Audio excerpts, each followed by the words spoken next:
การน่าอยู่ผู้คนก็ใจงาม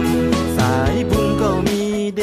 ชอบบุญก็มาเด้อกราบขอพรหลวงพ่อใหญ่วัดโพธารามวัดภูทอกเป็นเสมือนบันไดแห่งธรรมสะดือน้ำโขงกลางน้ำวัดอาหงก็น่าแวะดูบึงการบ้านเฮาจังหวัดของเฮาก็แม่นเป็นตาอยู่แขกไปได้มาทุกคนต่างก็ได้รู้บึงการน่าอยู่ผู้คนก็ใจงาม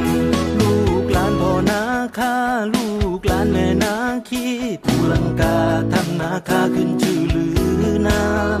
หินสามวานที่ผู้สิงผู้คนเยี่ยมยามแดนดินที่นี้งดงามไม่มาก็คงไม่